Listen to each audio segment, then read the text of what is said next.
Hey, what's up, everybody? Hope you guys are doing good today. It is your girl JoJo, and I'm here with the review. Surprise, surprise.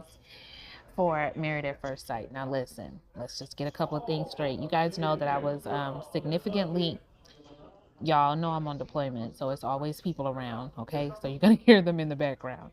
But you guys know I was significantly scarred from the first season that I did Married at First Sight. And I told y'all it was going to be the first in the last season. And I meant that, but to an extent. You guys have asked me almost every season after that if I was going to review it, to which I told y'all no, or I didn't say anything at all. But I was thinking the other day that you guys have been super supportive. Y'all have had my back through tech school, through me going through the military, through times where I was sick, death in the family, whatever. You guys have been there. You stay subscribed. You watch what I'm able to put out. And if there's any changes, y'all just kind of roll with it. So I was like, you know what? See what you can do for the people. Do something for the people for once. So I'm gonna review Married at First Sight this season, but I'm telling you, if it's any shenanigans, I'm out. I'm out. They're not gonna stress me out like they did that other year. But I think what I need to do is the same thing I do with Ready to Love is I need to relax and just look at it as entertainment. I think that it was more serious in previous seasons, and those were seasons that I wasn't necessarily watching. I just kind of jumped on the Married at First Sight train. So now I understand that it's totally different, and people come on a lot of times with an agenda. So I'm just going to relax and I'm going to try to fall into it as best I can. So, with that being said, let's get into the review. All right. So, Lindsay and Mark are already married and coupled. Their wedding was in the previous episode. Jasmina and Michael, their wedding was in the previous episode as well. So, and Fatina, am I saying right? How you say it? Katina? Is it Katina? It's Katina. And Elijah Wan, their wedding was in the previous episode as well. So this episode, we have getting married Noi and Steve, Alyssa and Chris. Um, so we'll start with Steve and Noi. I thought that their wedding was nice. I thought it was cute. I can tell that they were initially attracted to each other. Noi looked nervous, but she didn't look like she didn't like him. They looked good together. I thought it was very nice seeing their families come together. I was excited to learn that she was Laotian. She was from Laos. I have a good friend from high school that I used to hang out with named Kathy. She was also Laotian. So it was always fun hanging out with her. She was good people. Hope Kathy's doing well. Haven't talked to her in a long time. But Steve he loves adventure. He's a risk taker. You guys know he's gone on his 4-month trip after he lost his job, and he just kind of fell into this next. This was his next risk. This was his next adventure, and he hopes to be able to tell his future children that him and his wife, which would be their mother, took a chance on love, and they came to the show, and now they're here. However many years later. So he has a dream, just like Noi has a dream. She's very fairy tale-ish as well. She loves the romance, and so they're gonna come together nicely. They have the normal jitters during their wedding, but what I noticed about them is that they made a lot of jokes. They laughed a lot. They had a lot of back and forth banter. They even ended up, kissing each other, and it was a nice little nice little kiss when they did do the kissing of the bride. They're both family oriented. Family is very important to the both of them. She even gave him some like traditional garb during their reception that meant a lot to her and her family and her culture. And family is important to them both. Steve said he has 9 nieces and nephews, as do I, Steve. Welcome to the uncle and auntie club. I know how it goes down with all them churn, honey. But he loves kids and he takes a lot of trips. He feels like kids, and in the good old open road, it keeps your spirit free. He gave her a what you call it? What do you call those? The candy, the candy ring. Well, why am I acting slow? A ring pop. He gave her a ring pop, y'all. I thought that was so cute. I would have loved something like that because I'm just weird. I'm just a little weirdo like that. All right, so the next wedding is with Chris and Alyssa, and What a shame. What a shame. I don't think this is gonna work, y'all. I don't know if this one is gonna work. So, all right, let's talk about the two of them getting ready. So Chris lets us know he is a serial monogamist. He feels very good about this process. He's not nervous at all. He trusts the experts. He knows that the rewards for this are going to be lifelong. He denies being nervous. Although to me he does seem nervous, but he's denying this. Um, the experts say that what they felt brought the two together was that Chris was very direct and Alyssa was very direct. But their hopes is that Alyssa could bring out more of Chris's more playful side and get him to loosen up, and then Chris could give her some security. Because the thing about all of these women in this, I mean, the men, I mean, I'm sure they've had their issues too, but the women I noticed specifically have had some really interesting relationships, like very some seemingly difficult relationships. And I know that your relationships shape you and mold you, but I'm a little bit worried, only because I would hope that these women are not running to this show I don't want them to get married from a place of desperation. You get what I'm saying? Because I don't want their hopes to be like super duper duper duper high about what a marriage is and what you're supposed to do, and then be disappointed from that. You know what I'm saying? So, because sometimes you don't even notice things about yourself that you need to work on until you get in certain relationships. So I don't know, but I know they've been through a lot, all of them, whether it was from relationships or whether it's like Noy's situation where she was a refugee and, grew up a certain kind of way. Like, it's just, I know though, I know our life shapes us in those ways. I'm just concerned. That's all I'm saying. But anyway, Alyssa, the reason I knew early, okay, before she even walked down the aisle, I knew that Alyssa was not right for this process, because she speaks a couple of times about there needing to be a physical attraction. His teeth need to be a certain way. And then when she gives a toast to her homegirl, she's like, here's to him being hot, or hope he's hot, or something like that. And I just think that married at first sight, if you are a person with specific physical traits that you like in a person, nothing wrong with that. I'm not saying nothing's wrong with it. But what I am saying is that this might not be a show for you, because the experts are going to match. I don't know. It doesn't seem like they go looks first. It seems like they go personality first and kind of work their way outward. And if you're a decent looking person, they you should be satisfied with that. So if you're one of those people that, you need like a 7 or above or something like that, or you need a significant body piece to stand out, because I'm a teeth person too, baby. Okay, I'm a teeth person too, but see, that's why I'm very particular about my own as well. But so I get that, but I would never go on a show like Married at First Sight, and not even because I'm picky looks wise, but because I know how I am about teeth.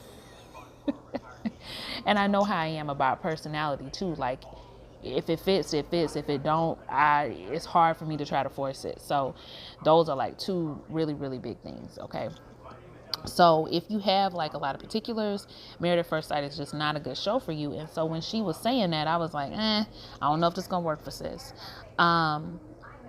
Anyway, she's talking to her friends about what she's expecting.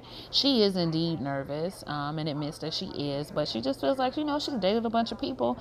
She gonna go this route, because she thought she was gonna be at least engaged or married by 30. I said, boy, it's always funny when we make our own plans, huh? That's why I didn't make no plans. I lived my life goalless. And I'm gonna tell you, that's not a good idea either. Okay, anyway. Okay, back to the wedding. Sorry, back to the wedding. So when they do finally get to the point where it's time to walk down the aisle, like I said, Alyssa, you can tell from the moment she saw him, she wasn't feeling him. And the cameraman is real shady, because were they zooming in on his teeth? Or what, was it just the version I watched? Because it seemed like they was zooming in on the fact that his teeth wasn't what she needed them to be. Because she said she wasn't going to date no snaggletooth. She was going to have to walk away. He ain't snaggletooth, but just saying, like, they just kept zooming in on his teeth. They have a little back and forth banter as well at the altar, but it's not the same. It's not the same as how Noah and Steve were. It was more just like an awkwardness to it. And then when they go sit, you know how afterwards they have a little time to talk. You can tell he does like her. He's enamored with her. He thinks she's very pretty. He doesn't really have a type, but if he had a type, she would definitely be it. He's trying to get to know some more stuff about her, and then he reveals one of his hobbies with his golf frisbee or his frisbee golf or whatever. And Alyssa is just kind of looking like, what? So I don't know. Like, I get what the experts were trying to do. You got this fun-loving girl that could loosen up this guy who could use a little loosening up. That doesn't always work out. I think, I think you have to. The fun-loving person has to like that type of person. You get what I'm saying?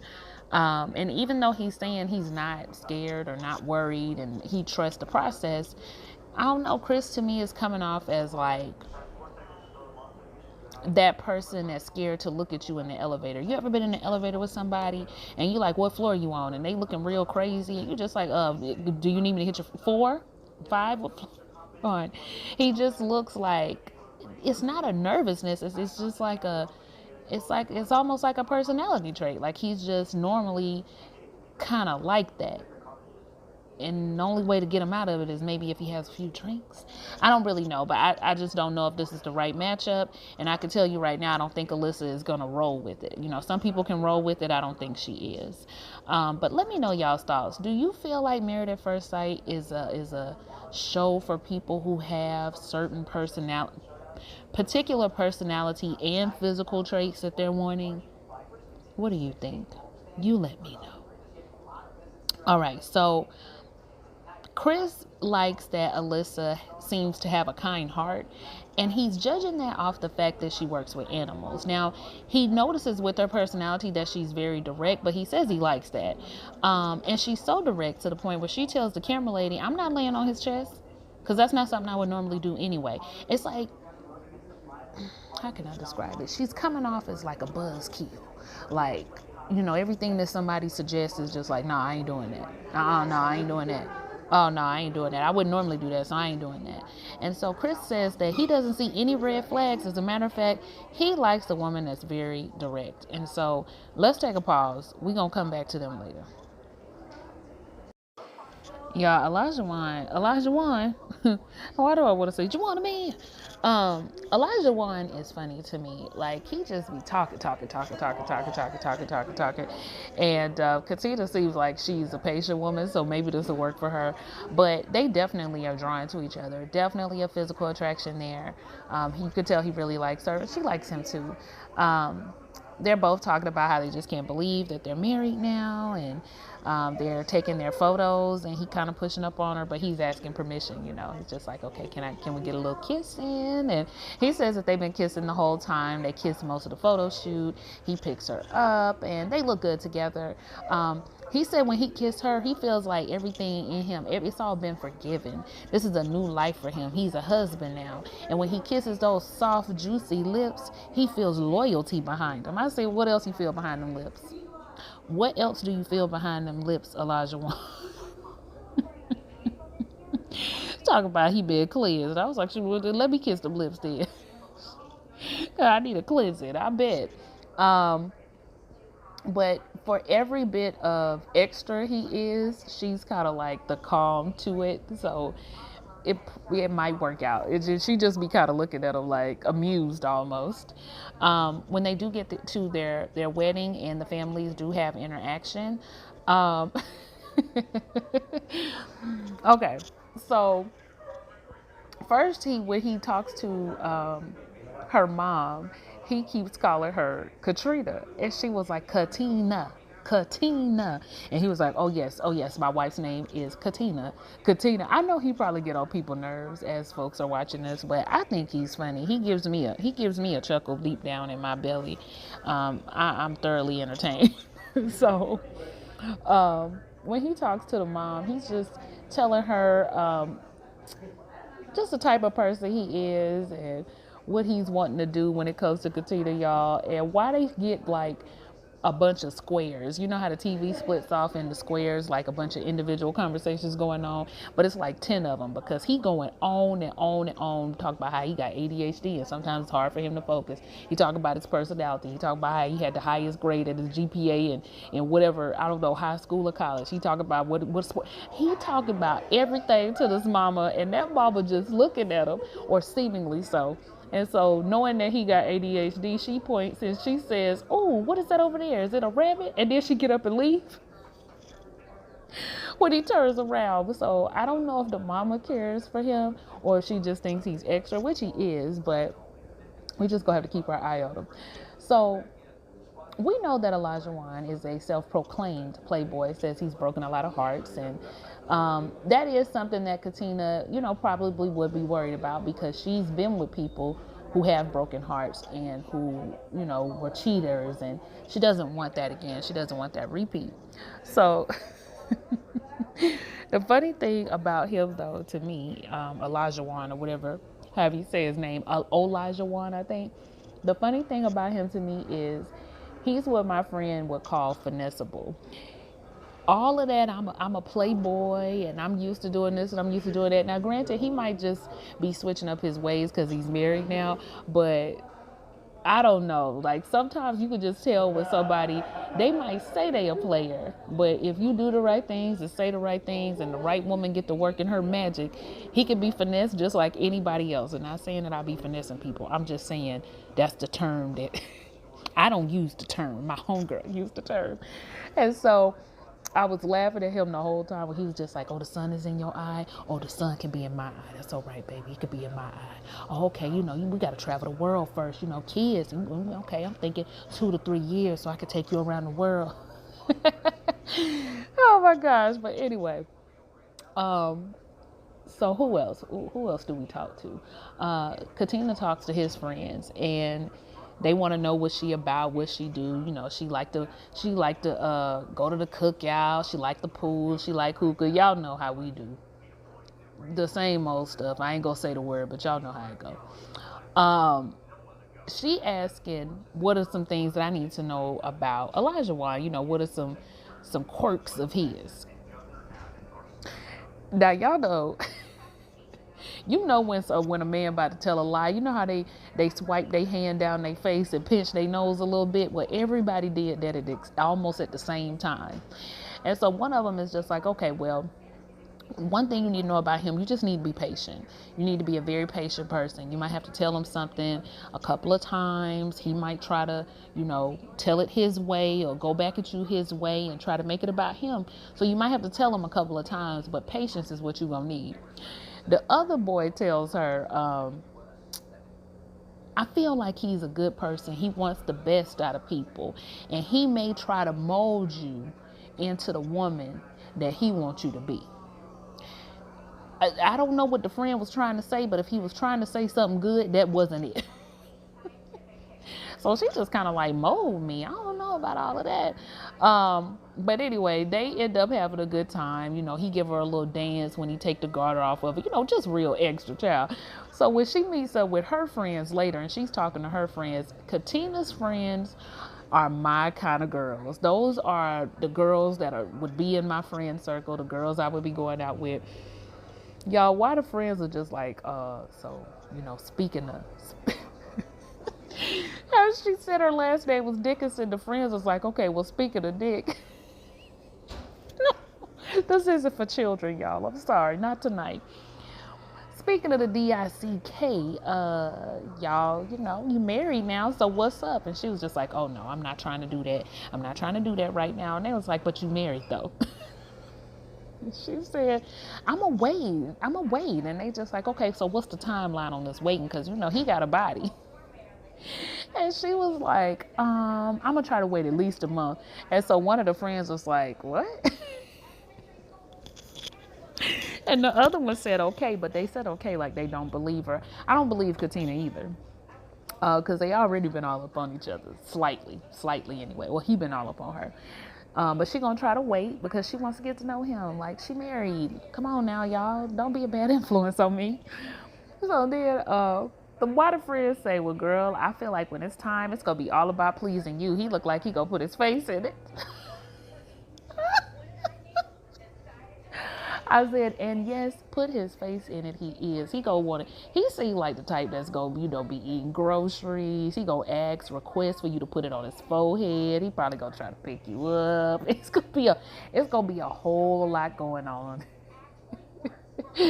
Oh boy, to be a fly on that wall. So he's over talking to his friends, same conversation. He not really sure. He gonna let her take the lead on that, and if she about it, he gonna go for it. But if she not about it, he ain't, he gonna respect her. But he wouldn't mind if she was about it, because she got a body. He pushed up on her a little bit, let her feel the biceps. But she, she petite, she fit, she got a nice little shape on her. He's definitely attracted to her, but he ready. Okay, he ready to eat it like groceries. He didn't say that, but I know he was thinking it because he looked like he do it. Let me stop. Okay. All right. So anyway, I think that pretty much sums up everything with them. Let's go back to Noi and Steve real quick. Noi and Steve finally get to the reception, and I was waiting on her to find out that this man don't have a job, but she does find out. And she handles it well. She looked a little surprised when he was telling her that he went on this adventure and right now he's not working. But she says she feels like he'll figure it out. So I hope for Steve and Noi's sake that he actually does do that. Like, you gotta get to work. And he talking about, I was at work at my job for 4 years. I said he had like 4 years was 45 years. But hopefully Steve is going to, the way he talks about family being important to him, I couldn't imagine him not working for a long period of time. So I think he's going to do what he got to do there. But she's confident that he's going to pull it together. I'm trying to think of what else happened with them. Steve did find out that, Noi, she has different sides to her. There's a more free side, but then there's also her quiet side as well.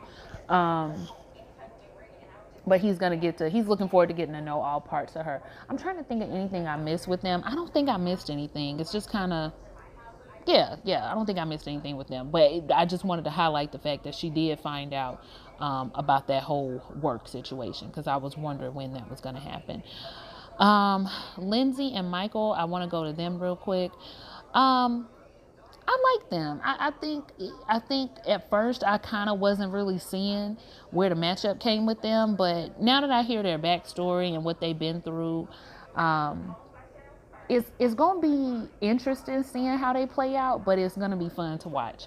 Michael has a lot weighing on him. He's the caretaker in his family. He's lost some family members, and so when he was talking to her dad and his brother, and he was like, it's just me and I don't have any siblings and I'm trying to take care of people, and the brother said, well, you got one now, baby. Now see, that kind of stuff be making me want to cry. So he's welcome into the family, but he lets the dad know that he wants to keep it traditional. So he does ask for Lindsay's hand in marriage, which was cute, and the dad says, absolutely, I want you to marry her. So that was nice, even though they already married.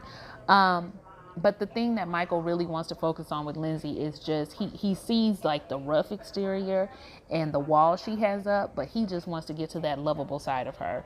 Because Lindsay does seem cool. Like, she seems like a girl you go get, beers with, and then after y'all get beer, y'all play around the pool and, sit around and shoot the breeze, maybe play a little tunk, something like that. Like, she just seemed like one of the boys almost. And so he's trying to get past that and get to her lovable side, because he knows that she probably has that up because of what she's been through. I like him. I like her too. I like them both. I do.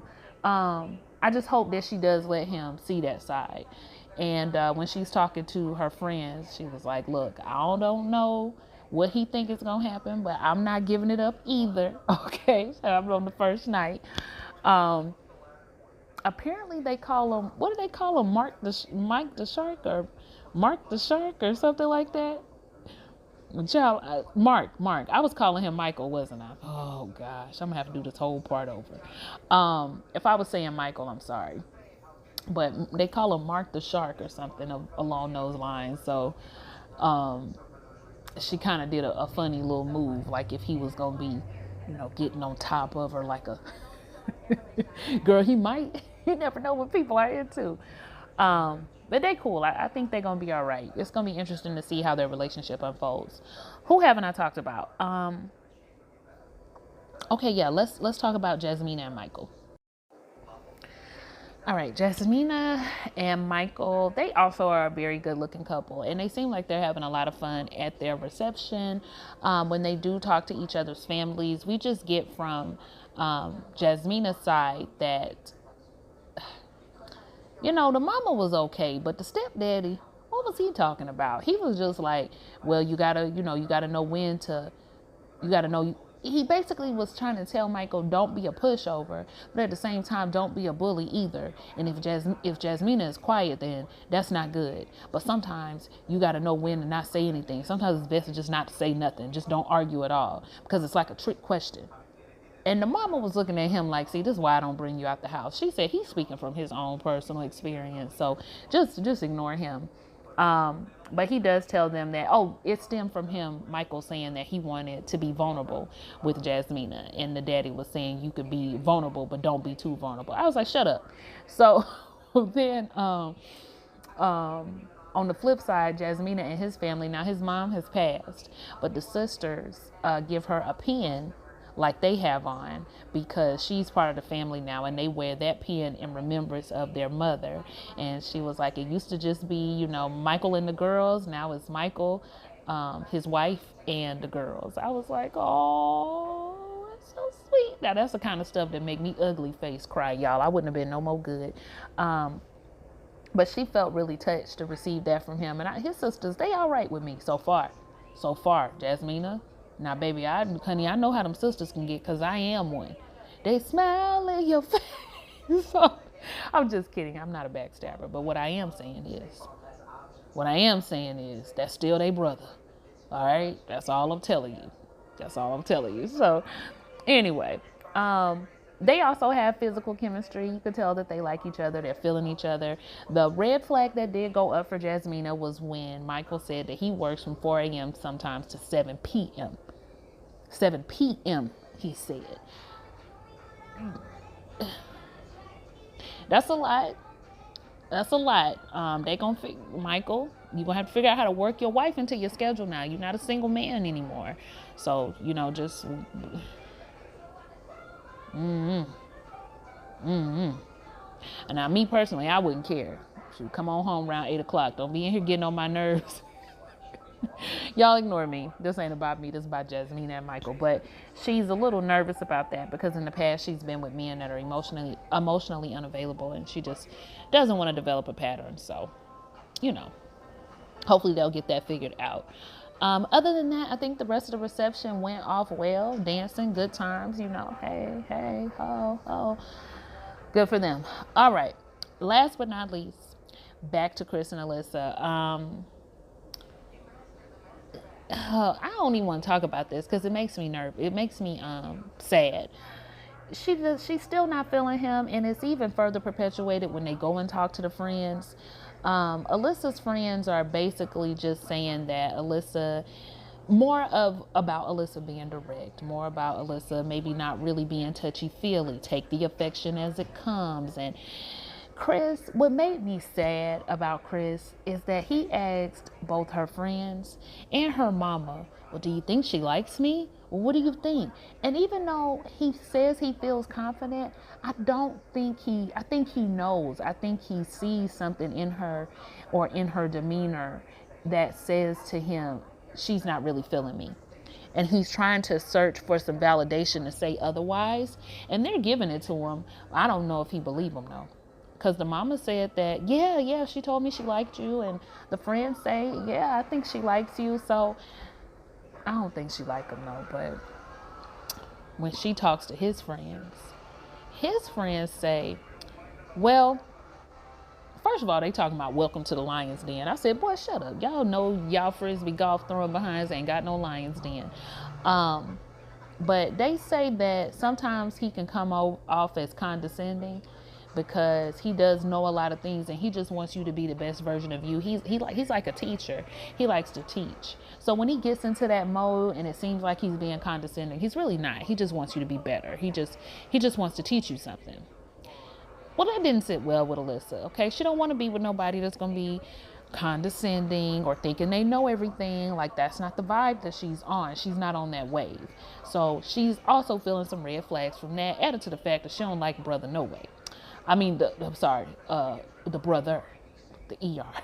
So I need to go to bed. All right. So then at the very end, when everybody's getting ready for nights and, trying to respect each other's space, because you don't know if y'all gonna go to bed holding hands, if y'all gonna go to bed on the opposite side of the bed, or if y'all gonna be like Olajuwon trying to, put it on your face. That was my last time. But Alyssa says that she doesn't want to sleep with Chris. She blames it on the fact that she doesn't know if she wants to be with somebody that's condescending, and those comments put her off. But you hear her tell the experts that she's not attracted. Well, not she's not.